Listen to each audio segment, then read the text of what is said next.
Всеки някога се е мечтал, или поне се е казвал, че иска да се хване пътя на някъде и да зареже всичко. Но всеки път има нещо, което го спира. И така от отлагане, евентуално се отказва. Ние спряхме да отлагаме и го направихме. А кои сме ние? Това съм аз, Стефан. А това е Валю. Не е това. Това е Валю. Просто две момчета, които обичат да пътуват в свободното си време. Смятаме, че сме били на много места. Над 30 държави зад гърба ни. Но главно в Европа. А с приближаването на лятото все повече изказахме. Ами ако този път направим нещо различно, все пак на 20-те години. Кога, ако не сега?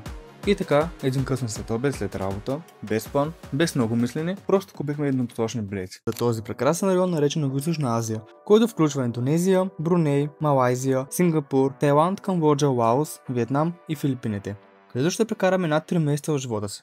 Заминаваме с по 1000 лева всеки и идея да пътуваме, да доброволстваме и да изживеем нещо истинско. Не знаем дали ще стане, но знаем, че няма да съжаляваме. А ето ни и нас, 2 часа преди автобуса незазнателно да потегли, сягайки си багажа за 3 месеца път, без дори да знаем какво ни трябва и какво не. Но поне знаем, че сме запасени с хапчета.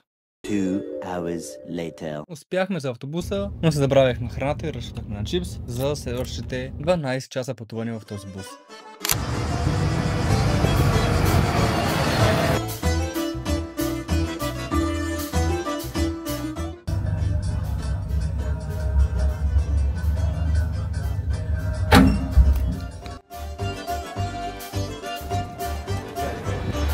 Нека си поговорим за Атина. Да, това не е най-подреденият чист град. Но не е така и втората му част. Там е пълно с малки кафенета и ресторанчета, сякаш всяко ъгълче си има своя масичка и някой, който просто седи и си пие устото и си гледа живота. Изненадаме колко цветно и зелено е всичко в центъра. Не това очаквах. Особено докато се качиш горе към хълма срещу Акрополис. Но качиш ли се малко по-нависоко, вече виждаш другата страна на Атина. Безкрайни редици от блокове, натъпкани един върху друг. Истинска бетонена джунгла. А там някъде и осъзнах колко по-подредена ми изглежда София. Нищо, което не очаквах да кажа. Между всичко това обаче се забелязват едни много странни жълти растения, за които си спомням, че някъде бях прочел как те растат веднъж на 15 години и после умират. А горе на върха те чака най-голямата тълпа. Всички са се струпали, за да видят залеза от тук и честно казано, разбирам ги. Гледката се струва и не бих искал да я видя от друго място. Въпреки навалицата, беше приятно. Обаче, честно казано, на слеза не беше по-хубаво. Всеки се беше наместил някъде. Едни по стълбите, други по масите в ресторантите. Но всички гледахме едно и също. Отражението на залеза и вече светещата нощ на Атина. Радвам се, че го видях с очите си. А още повече се радвам, че Атина се оказа много по-хубава, отколкото бях чувал. Хора, не си чувстваме краката. Толкова не сме очаквали да вървим изобщо.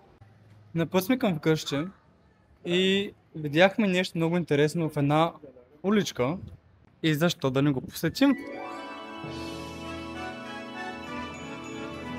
Да, това място не беше за нас, затова решихме да сменим атмосферата.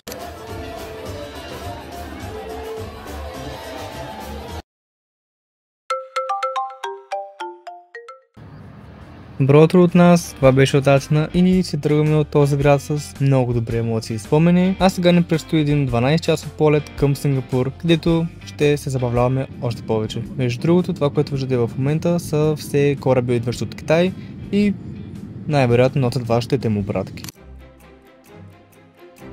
Спахме в летището в Сингапур и не беше никак лошо. Посетихме арабския квартал на Сингапур, спахме в хостел с хора, които хъркат. Забравихме да си вземем адаптер. Тук са с британски стандарт. Видяхме изненадващо шоу. Вало яде храна, която ни харесва. Влязах. Така хора не се правят.